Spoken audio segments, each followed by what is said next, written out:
Good evening. It is I, Roncar. It is my pleasure to be with you in this evening. And so the meditation this evening started out as if we were watching creation. And it is an interesting meditation. How much can you think of yourself as being part of God? That you and God are one.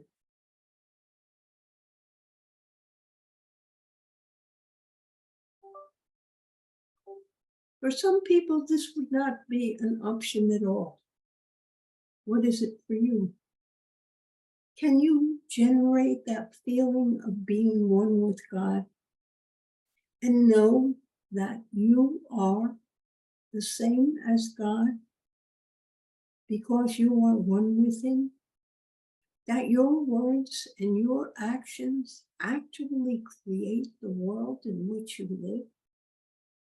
Well, I will tell you, absolutely. Your words and your actions create the world in which you live. You are not an insignificant number, making no difference in the world. The things that you do and you say make a big difference. When the medium spoke the words that my words are God's words, my actions are God's actions, do you take ownership of your actions and your words to know that they affect the world and everything you do? Do you allow yourself the luxury of losing your temper when things don't go the way you want them to? Or do you hold your words and make sure that you do not say anything that would be harmful to the world, to yourself? And that is one of the most important things to think about, that what you say and do can be harmful to yourself. And you are an important part of this creation. Now, everyone is part of God. And so you may think that you are insignificant because out of all the millions of people there are, all of them being part of God, how can your word and your actions mean that much to the creation? But you must value yourself. You must value your actions and understand that you make a difference. Because there are many people like you in this world. Although everyone is slightly different from every other person, has different motivations for the actions they take, bears some responsibility or none at all for what is happening around them, accepts their responsibility or not. These things all make a difference. And if you realize your importance in the universe, and you send out thoughts and words that are loving, that are creative, that are uplifting, that are inspiring, your words and actions will change that which is happening in the world for the better. Just as if you are depressed and lonely or angry or disheartened, that you are not thinking good thoughts, particularly when you are carrying anger around with you, resentment. These things too affect the world. And you must see that. They affect the immediate area of your life, but they also have an ongoing outside effect, which takes care and envelops other people around you. And you can make a difference. That smile that you carry when you are going places, the friendliness, the politeness, those considerations that you give to every other person you come across, why, these make a difference in the world. You change the world one person at a time. If you smile, so that person may be uplifted just a little bit. Think a little happier. Think more of themselves. And that difference can carry on and affect more people throughout the day. If you did that smiling in the morning. And so, I am just speaking to you on how important you are as a manifestation of God within this creation. Your words, your actions do create. And please understand that you need to create a beautiful world so that you can enjoy it. That is most important. When you enjoy your world and are happy, you increase the happiness in the world. You spread it through your words and actions. And so just remember that when you start your day tomorrow, start it on the right foot, so to speak, with a smile and the affirmation that all is well. And so it will be. Now, are there any questions for me in this evening? I have one. Yes. Okay, so it's kind of hard to explain, but it's really interesting. So I'm just gonna try my best. So I don't know what it is. I know I was born with a family ancestry curse on my mother's side from back in the 1800s that I've been battling a lot with. Also, a glamour kind of thing was put on in reverse. So it's weird because I don't know what it is, but something goes in other people's mind and has them say the things that upset me. And then they say it to me, and then they don't know why they said it. They said that they fogged out, spaced out. They don't know why they said it. And then I go into depression again, as usual. But it's the same, like, it's very strange. I don't know how to stop it. If there's a certain prayer, if there's more, maybe like a protection, should I do like a reversal? Like, what is, I don't know what it is. And Right. It's really affecting me, and other people notice that something is triggering them to say it and they don't know why.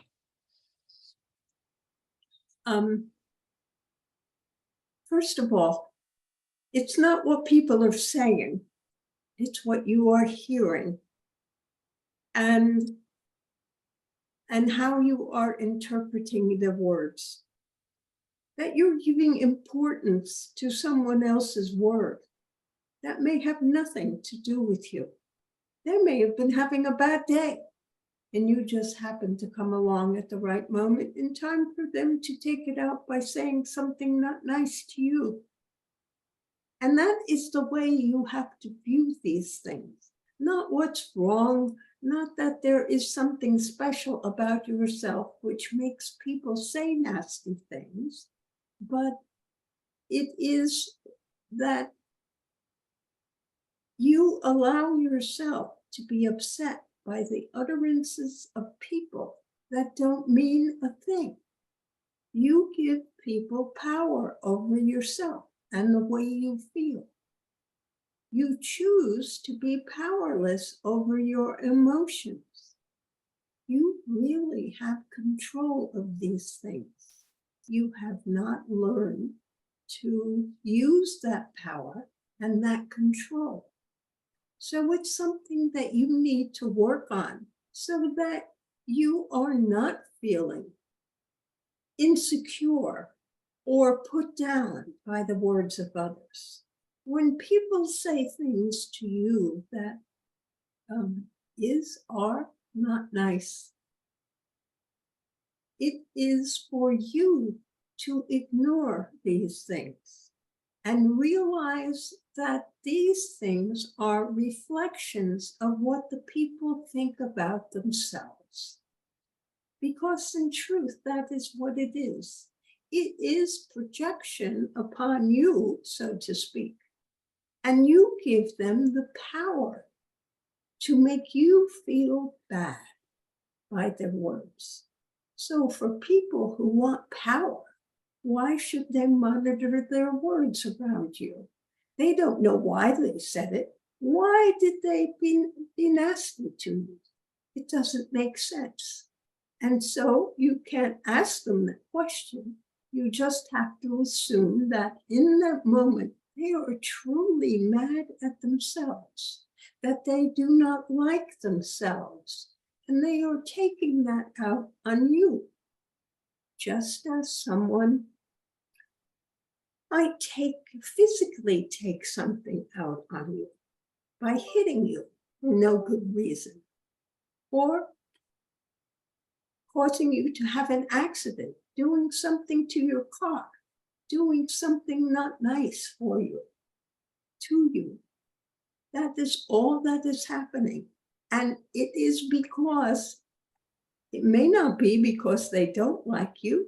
It could be because they're jealous of you and they want to make you less than themselves.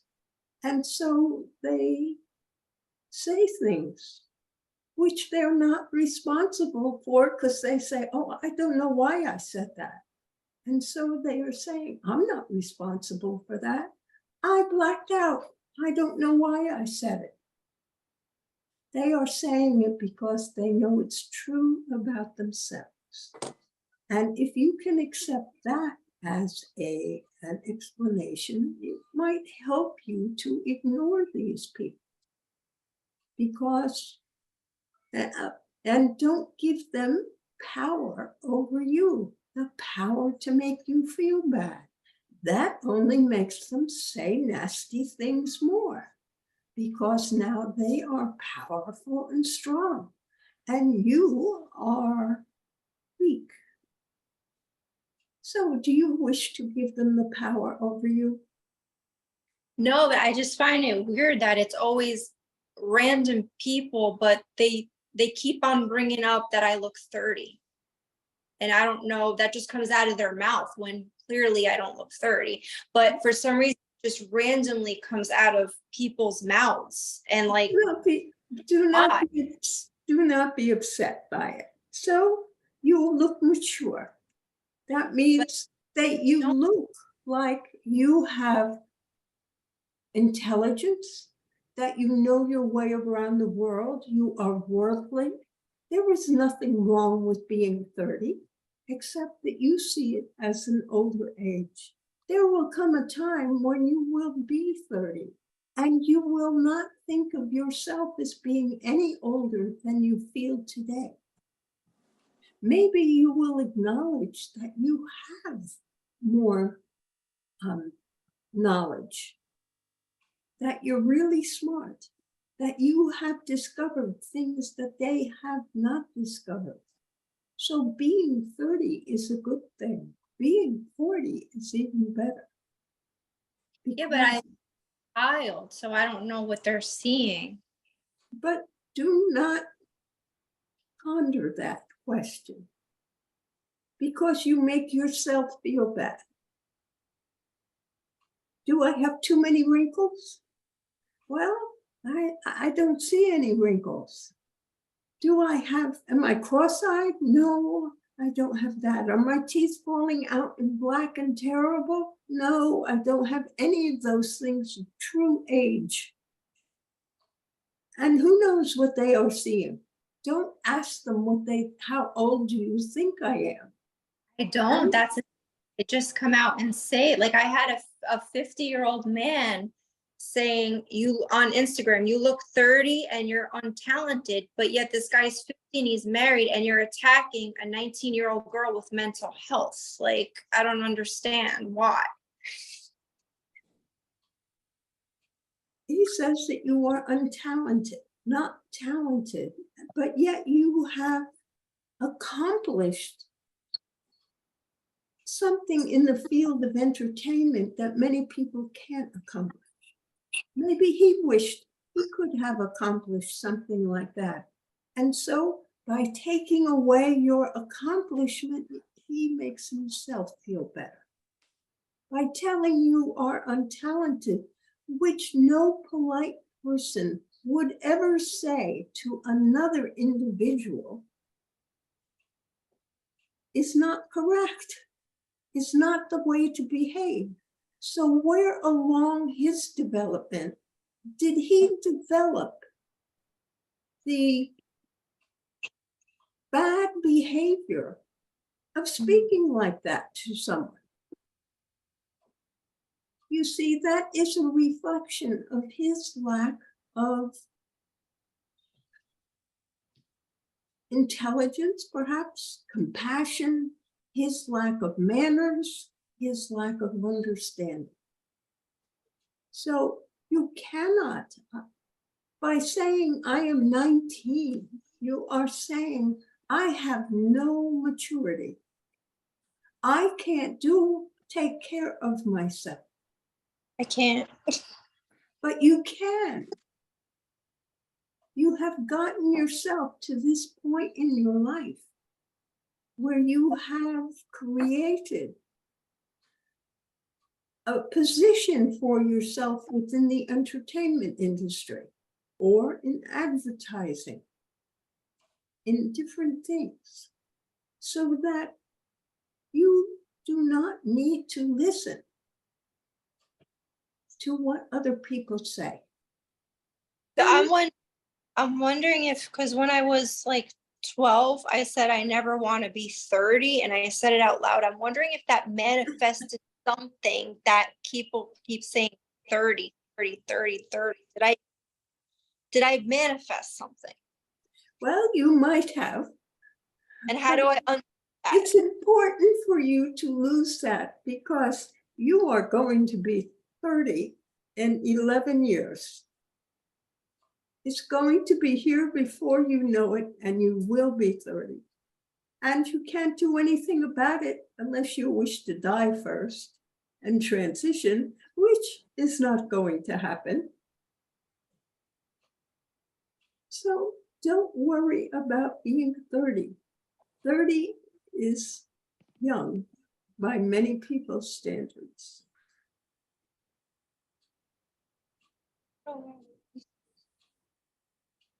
More than half the world is probably over 50. And they would consider 30 to be very young.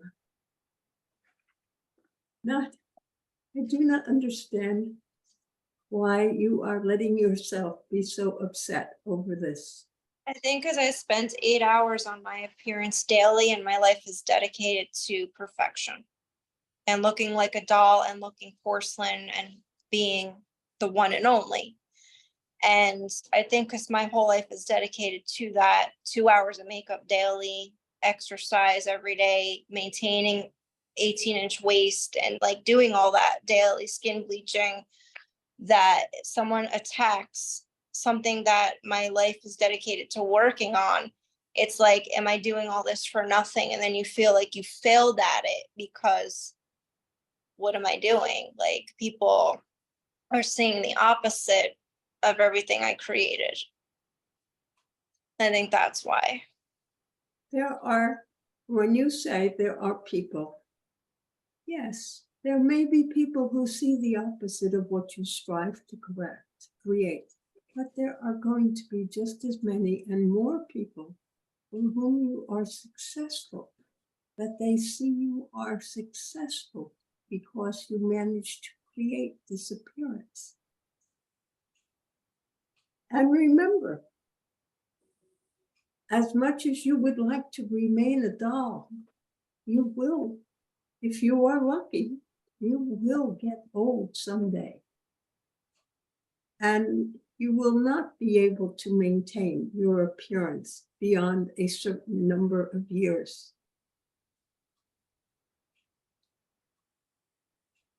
So it's not for you to worry about being successful today, because you are successful in your giving thought. The fact that some people do not see that success should not be important to you. They may say things because they are jealous. They may say things because they are ill-mannered. You have to allow people to come to their own perceptions without it affecting you. Do you understand what I'm trying to say to you? Yeah, it's just hard. Good. Then smile at it. Laugh at yourself a little bit for allowing someone to upset you that much. Because Yes. that makes your life unhappy. And you have to focus on your successes, not your failures. You're right. Yes. If there is something that you are doing wrong and someone indicates it, then it's worth listening to their words. But just because they tell you you look like you're 30, it's They not must be wrong. Right? They got to get their eyes checked. They should, yes, perhaps they need to get their eyes checked. Yes.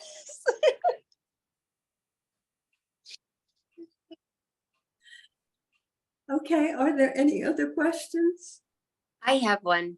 Yes, Roncar, Oh, sorry. We have two on, so just take turns. This is Ann. I am amazed at what you said tonight, because the question I had was to say something or not. And I understood all of the ramifications, but I find it absolutely amazing. I actually made notes of everything you said, and there's 30 steps here, and you answered the entire question without you even knowing I was going to answer it. I have to tell you how impressed I am, because I mean, every single thing you said, good versus anger, spreads happiness, all the things about this person. I don't know how you did that, but literally as you were talking, that was me. That was exactly my situation. So I want to thank you so much, because I knew that it was a matter of just ego, but every single thing you said, he said what he thinks about himself. I give the power to others to make me feel bad. I mean, that is my scenario. And I just want to thank you so much, because it was the perfect answer. Perfect. It couldn't have been better. Well, thank you very much. I'm glad you were, that you received the information you needed to hear. And now there is another person ready with a question. yes, Roncar, I would like to have a well-rounded knowledge of metaphysics. What do you suggest I study, and in what order? That is a very large question. Among other things, I would suggest you start by studying the Kabbalion, some people pronounce it, or the Kybalion, Kybalion. And it is a very small book. And it is very important, because it explains the 7 basic laws of the universe by which the universe works. And These laws are quite simple, but they are most profound. And by simply studying the Kybalion, you will, as you come to understand things, you will see these laws working in the world. And you will be able to a great extent to relax about the things that you see, not to let them upset you, but to understand that this is just one of the laws in action.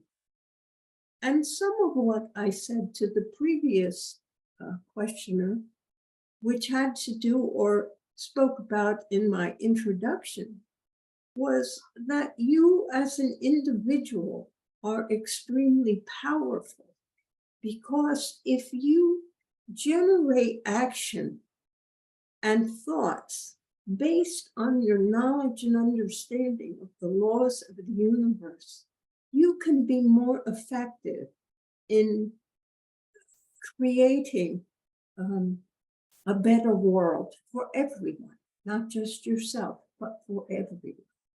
Because knowledge of these laws allows you to just make good decisions on your own behalf, and so to speak, on behalf of the world, since you will take your actions based upon your knowledge and your understanding, and you will be able to create a good life for yourself. So that is something that I would recommend that you study. And I certainly can't give you an additional correct curriculum, but that would be my advice to start with. It is a small book, as I have said. I think it is easily available from many different places. You can probably even read it free on your internet, because it is quite old and is no longer copyright protected. And so you can do that. And when you have read that and you have thought about it and you have learned these laws, you can apply it to so many things in your life. The first one is so very simple, but so profound. It is that everything is mental. And when you understand that fully, you understand that what you hear and you see is totally up to you, how you interpret it. You can assign importance where there is none, similar to the first questioner. She gave importance to the words of someone else in which there was no importance. So what you see and what you perceive is all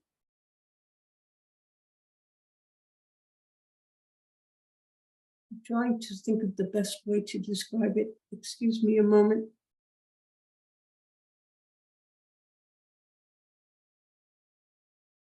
Is all created by your own mind. You may think you are looking at something that is concrete, but it is only made up of energy. And that is why words can be effective, and why they can create, and why they can destroy. As the words of an unthinking person or a deliberate person destroyed the first questioner in her mind. She was upset and tired. It is because everything is mental. And what you think about it and how you judge it is all that matters in your world. but by taking the right actions. When you realize that this is just a mental thing, and it's all up to you how it plays out, then you can use that knowledge to change your understanding of the words of others, the actions of others, your own actions, and what you need to do for the best. So you need to read the book to get the fullest explanations of everything is mental. If you have another question. No, thank you. I have the book. I will read it again. I took a class on it early on in my journey, but maybe I'll understand it better this time around. Well, it is possible that there will be a class coming up where you can, at your church, that you may be able to follow it and get more out of it. Or sometimes it may need a different head, someone who is experienced longer on how to interpret these laws. So try it again. And that really, though, it really does give you a good explanation of how the world works, and that is metaphysical.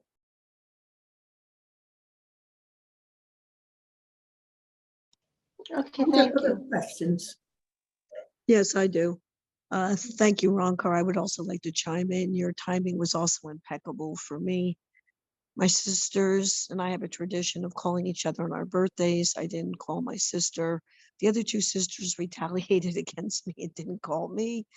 And that was March. I didn't call my sister because I was not invited for Thanksgiving. But tonight, just before this meeting, my eldest sister called me when I was in the store earlier, and I was debating picking up the line or not. And I decided I'm not going to have hatred in my heart.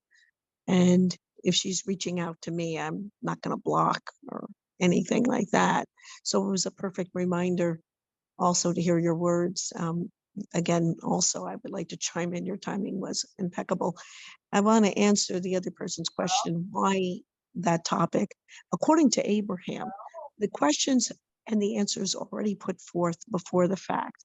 So the most dominant question in the room when they have their meetings, Someone's that talking. tends to steer the question and answers. So all of us perhaps had the same drive for this conversation and for the meditation to be the most dominant vibration. So that's at least Abe's interpretation as to why the questions are formed, who gets to be picked, even though there's multiple people in the room that have the same question. It's the dominant person and the dominant question in the room. So thank you. Julia, I'm sorry if you can't hear the person speaking.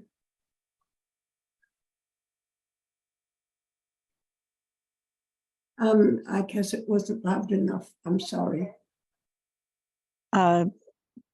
Sorry about that. I don't know how No, to talk any louder, but you cannot. I cannot. yeah, right. I don't know if you can field it or Dr. Benjamin. I forgot last time I spoke with you, but I've had these two red rashes. I wouldn't say rash. I would say just a red spot, one on my left leg below my knee on the outside of my left, and on the right down by my ankle of the right leg. Same thing. In the beginning, there was no scab or anything like that. And I thought they were actually part of a wart that I had formed on my hand, my right hand, you know, how warts spread. But then, and I used wart, stuff to make it go away. It didn't go away. And then I stopped using it.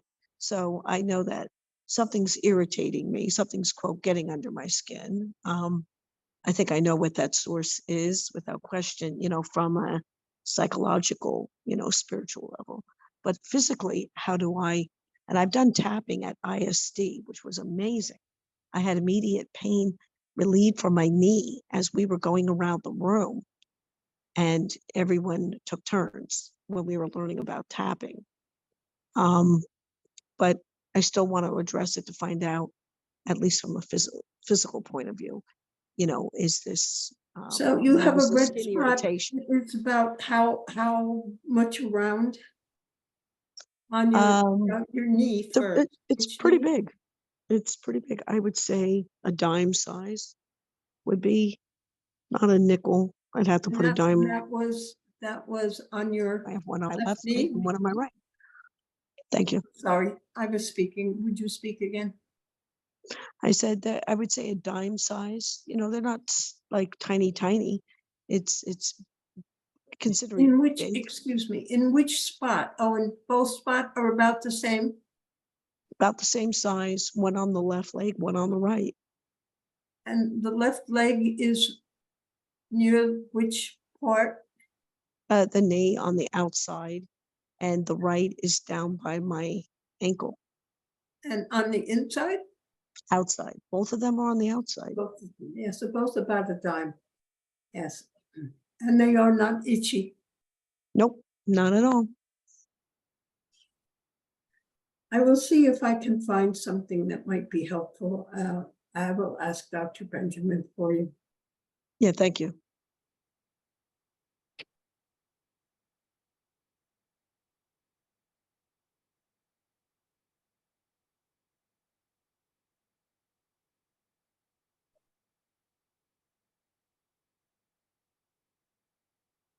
And the skin that is red, is it rough or scaly? On one of them, it is at the current time, but they both can get that way, yes. And I usually slough it off after I shower.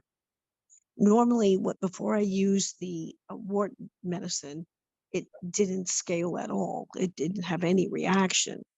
And then I misinterpreted perhaps what it was. I did have a wart on my right hand, so I thought it might have been spreading.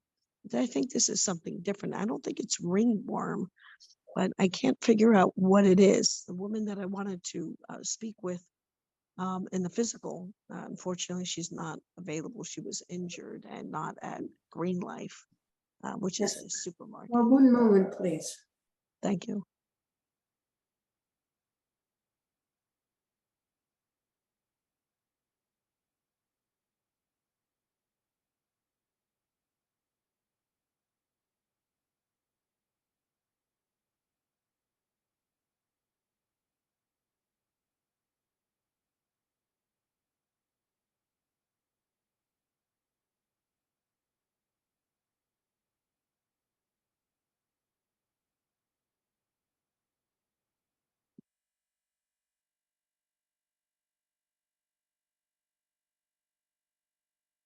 Dr. Benjamin is taking a look.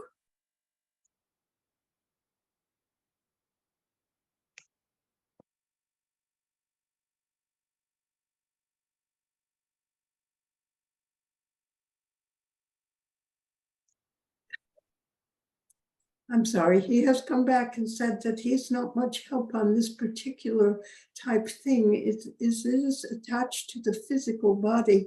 So he cannot see a cause for it.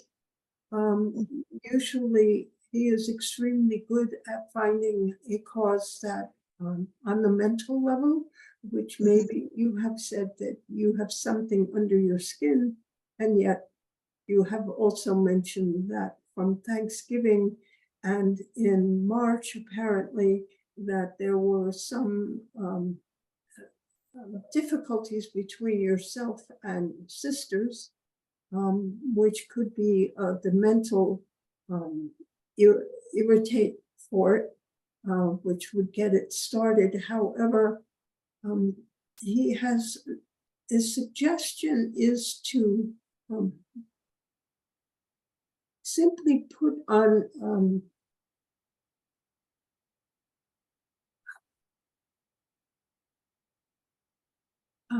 It's saying it's cream containing vitamin A and D, and he believes there is a cream by that name, A and D ointment of some Oh, sort. yeah. You might try putting that on it. It will certainly help the scaliness, and may even ease the situation for you. It seems like it does not be causing you great discomfort, however, which is a blessing, is it not? Correct. But as But the weather's warming up, wearing shorts, I don't know if I'm going to be self-conscious with it or not. it is You still know, I very mean, I could use small. makeup or cover stick or something, but I don't want to irritate the area. So I'm trying to If it is the size of a dime, it is very small yet. And since it is not itchy, he is not being helpful other than an ointment with the vitamins in it applied directly to the skin, maybe just what you need to at least fade this, and to nourish the skin in such a way that it will heal itself. Thank you. I appreciate that. And I hope that it is successful for you. Are there I'll other let you know. questions?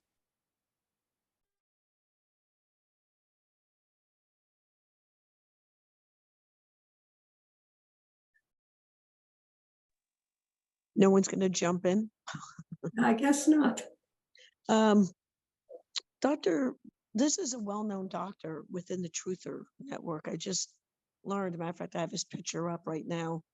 Buttar, Dr. Buttar, he was definitely I'm sorry, would you talking speak up about the just a little pandemic. bit or come closer to your Yeah, computer? Dr. Buttar. What actually took him out? Um, I just found out that he passed. This is a young man, very outspoken about the healthcare industry. This is a medical doctor. I'm curious to know what actually was his demise. We're all curious. Thank you. So you are trying to figure out his cause of death? Yes, Or are you looking for an unusual cause of death? yes, absolutely. 100%. Yes. I am not familiar with the work of this individual. Would you give me his name again? I think it's Rashid Buttar, Buttar. And it Very is well female? known male. Now, I believe that. You.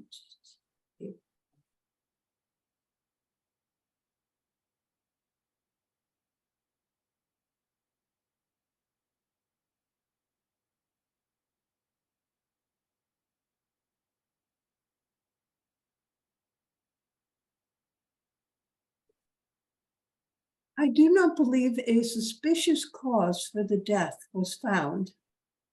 And so I cannot advise you any better than that. Do you have an additional question?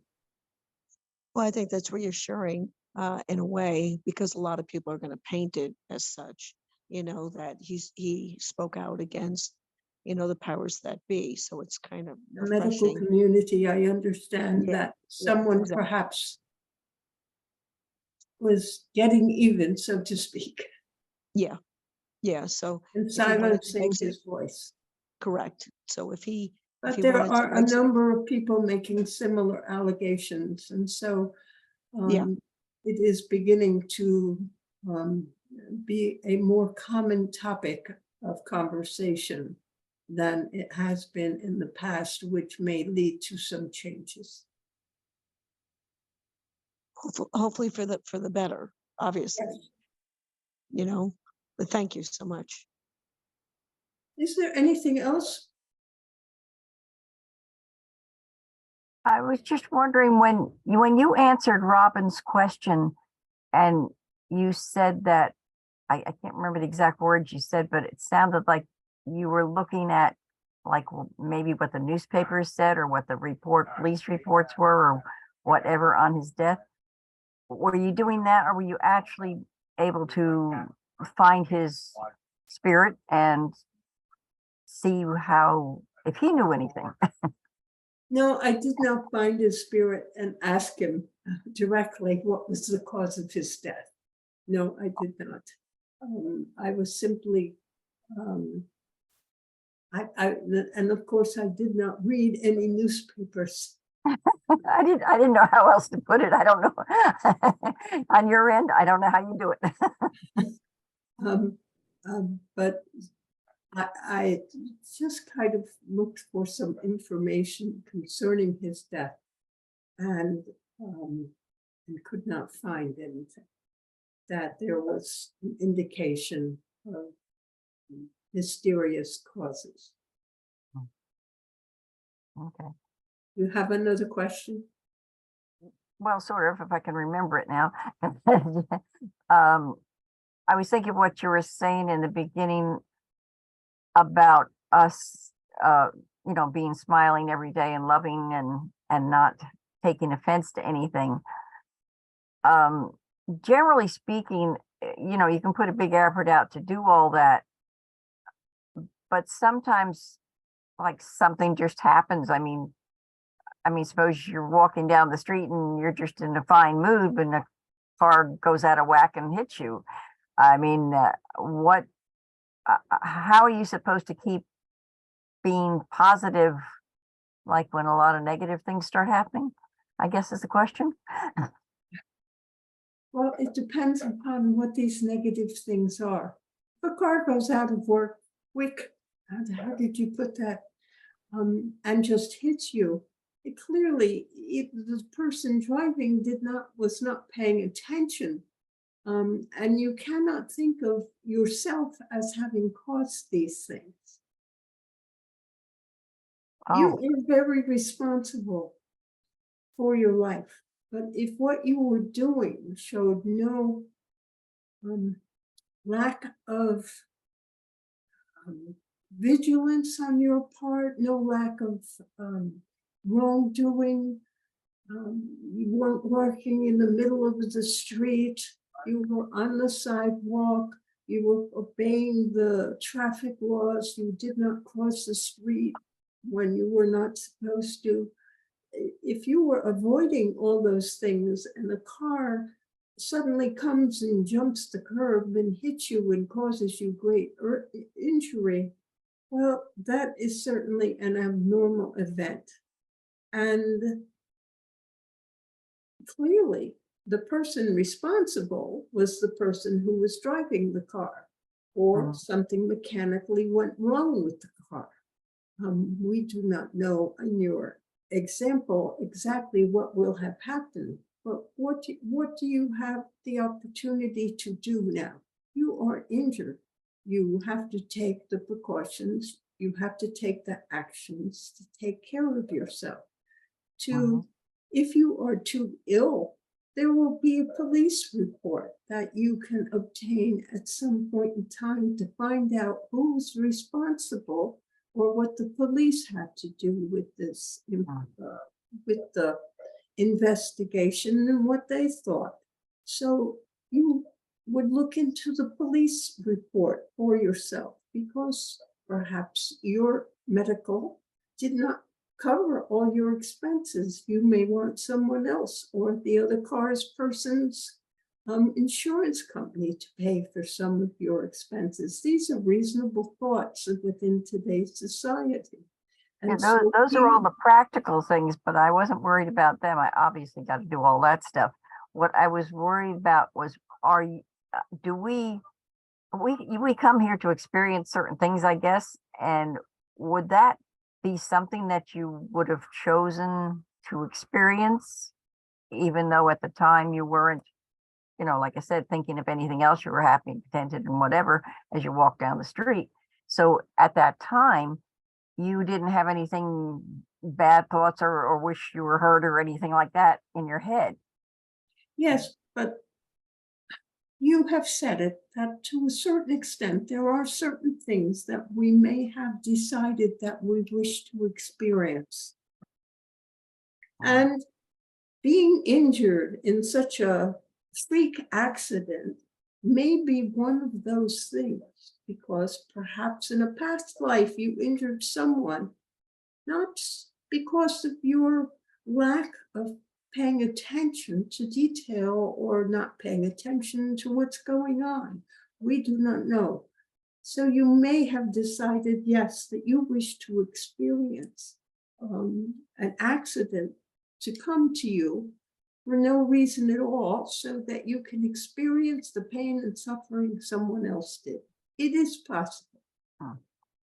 So isn't that feeling guilty, and we're not supposed to do that either? If you've decided this before And you punishing came in- ourselves, basically.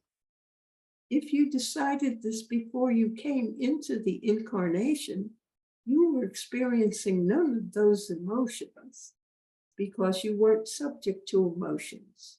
You were thinking about your karma, perhaps. And this is why you might have made this decision, because of something that occurred in a previous lifetime. And there might be other reasons in there, none of which you will know at the time the car jumps the curb and hits you. Mhm.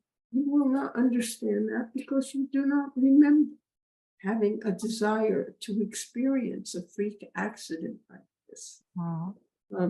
And it will make no sense. And you do not have to make sense of it.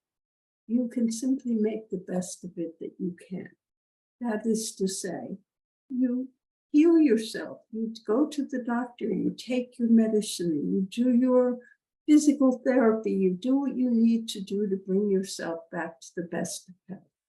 And all those practical things that you just kind of waved off as saying, well, those are practical things. But Mhm. yes, they are still part of you taking care of yourself. This Mhm. is being self-responsible, which is also what an incarnation is about. Mm. Okay, You so have what about the become- karma thing? Excuse me. I mean, the karma thing, if that is karma not related to guilt or making the score even or whatever. Can you explain the karma a little bit more if it's not related to anything of Yeah. emotion, or you know what I mean? Yes, I understand what it? you're saying. What is it exactly? Karma is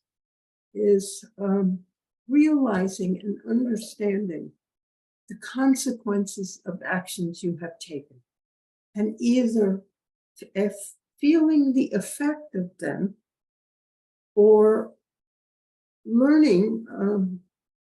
When you go through your life review, you see the effect of your words and your actions.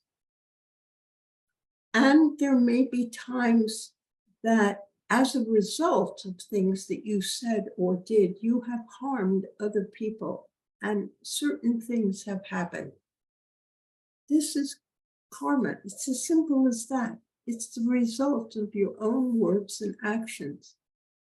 As a result, yes, you have to look at it as a balancing. If you have harmed someone, perhaps you will in the future, at another opportunity in another lifetime, somehow make up for that. Perhaps you will do them a big favor. Maybe you will save them their life. Maybe you will do, who knows what you will decide to do, but it will be a reflection of whatever you did to someone else that caused this problem. And so you are looking for, you might say, it is a balancing Hmm. of one thing against another so that they cancel one another out. And Ah, it is not, because you were hurt in your mind that you took offense, that you were unhappy. It is not that is the reason that you have to make up for it, or you have to do something to balance it. It's not something, because that you truly create for yourself. When you take offense at something somebody says, You also give offense in equal measure, but you should not take offense to things. You can when people say things, you can ask for clarity or understanding. You can say, why would you say that to me? And ask for something, but if they have no reason, then you have to let it go. They don't know why. They are clearly perhaps lying over that, because they would know why if they are honest, but they don't want to Yeah. tell you why. They don't want to come out and say, well, I don't like you, that's why I said it, Right. and they Yep. don't want to say, yes, um, I'm just a nasty person. I say nasty things to people all the time. They're not going to say that either. They're going to say, I don't know why I said it. I don't know why I accidentally stabbed you. Oh. You see, it Mhm. doesn't, you cannot take offense at the things people say and do. You need to just take care of yourself and your own feelings. If they do things to harm you, then maybe you should stop being friends with them. Don't see them because they're not good for you. If they are always saying not good things about you or to you, they are clearly not your friend, and there is no reason why you should put up with that. You can go do something else, have someone else as a friend. And if they happen to be a customer or someone that you are working with, if you're a caregiver and someone is ill, well, clearly they are ill.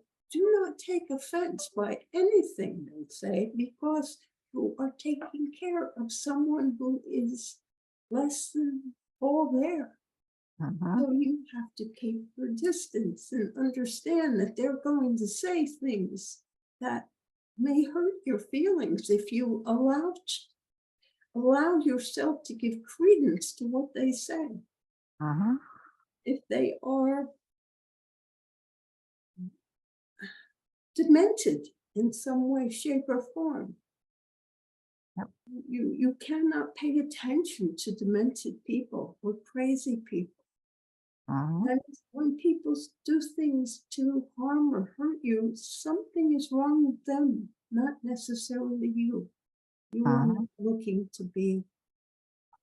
to experience that. You can decide it's a karmic thing if you wish, but you can also just say it's an accident. It doesn't mean anything. There isn't a need to figure it out necessarily. If you can just move beyond it, forget it, forgive it, so it doesn't affect you anymore. Is it okay sometimes to like question yourself if they say something, like question yourself, oh, am I really that way, or did I really do that, or things like that, just to make sure it isn't really you? Well, you can ask yourself that question if you wish. Can be beneficial to investigate the words people say. That might be hurtful, or they say that you have done something bad. You can ask, am I really like that? And if you decide yes, can you change it? Yes, you can always change yourself. If you decide no, then you have to just forgive, forget, and go on with your life. Sounds good. Yes, it is. Thank you. It is often the best solution. Thank you. Forget, forgive, and move on. Yep. Sounds good. Roncar, on that note, real quick, what's with my sister Jackie on that? I've been trying to work on forgiveness with both my sisters, but I haven't spoken with my middle sister since last October. I know that politically we are diametrically opposed. We're opposed on a lot of things. But what else is going on in Jacqueline's head? Thank you. I do not think you need to know what is going on in her head in order to forgive, forget, and move on. You have to accept her as she is. If you desire to love your sister, that is what love requires, accepting someone just the way they are. Her political views aren't the same as you. She's in a different environment with you. She lives in a different area. She is not experiencing what you experience. You are not experiencing what she experiences. And so there is no need to judge her.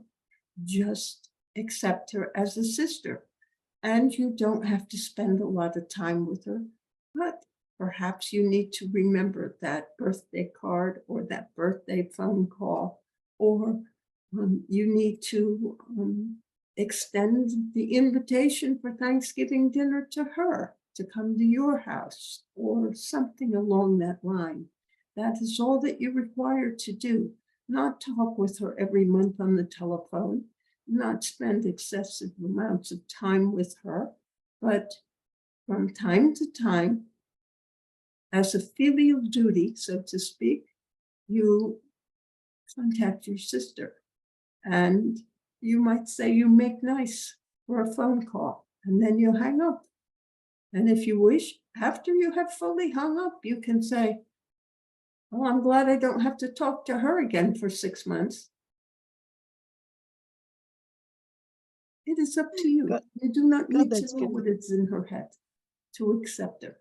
It doesn't make a difference because she is your sister. And you want to accept your sister as being a member of your family. You don't have to spend a lot of time with her, however.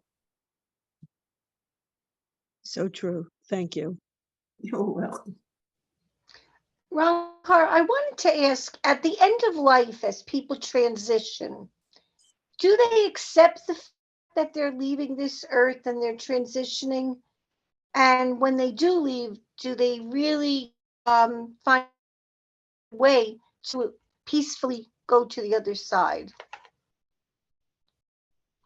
The answers to pretty much everything you have asked is yes. They are often aware. They are mostly aware. Often they can see other spirits who have come to welcome them, other family members, friends. They're often aware that they are in the room and they are waiting to help them complete the transition. And so they are aware that they are transitioning. And for the most part, I am thinking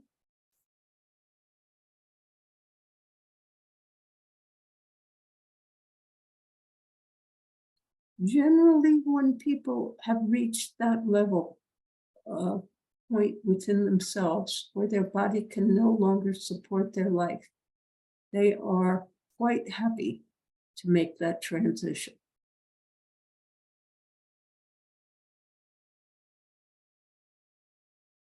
Do you have any other question for that? Well, the reason I ask is I constantly come into contact with people who have lost loved ones. And Yes. the ones that seem to be the most burdened are those whose loved ones maybe died alone or they found them and no one was with them. And I just didn't want to say anything that wasn't right to them by way of, because they asked questions like, do you think this? Do you think that? And I was just wondering, but you answered that by saying they mostly see people from the other side that they knew. Yes. So, And there are other things that occasionally may have happened where someone would die quite suddenly. I mean, that happens occasionally, where the heart simply stops or they have a stroke and that is it. The brain becomes impossible. They lose consciousness and it is over. There is no struggle. And so you would have to look to the cause of death. But for the most part, if it is a slow death, yes, there are others who are there to welcome them and to assist them. If it is a sudden death, such as a stroke, this could be all over before they even know it. and then when they wake up on the other side, are they surprised? Yes, well, they don't wake up on the other side. They suddenly find themselves outside their bodies. Right, that's what I meant. And are they surprised by that?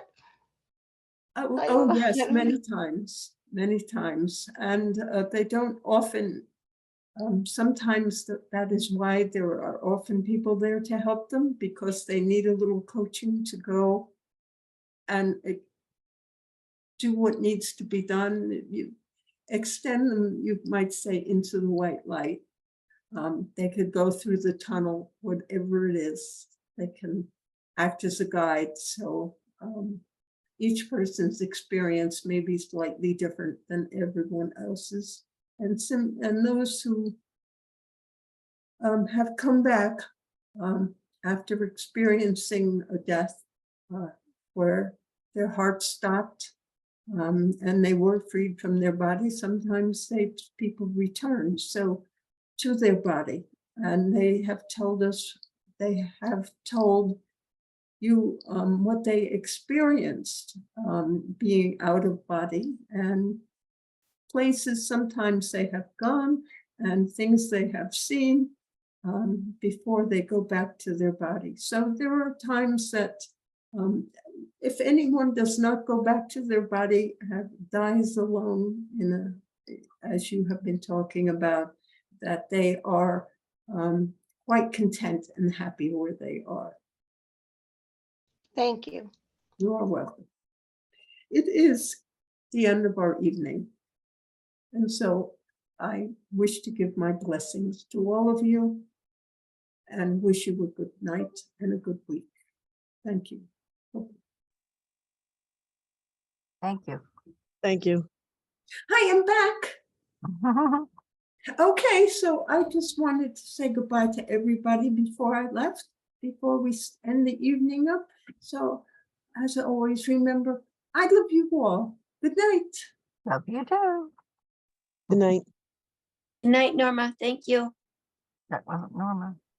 Oh, Roncar. Whatever. Whoever. It's okay. I know. It's confusing.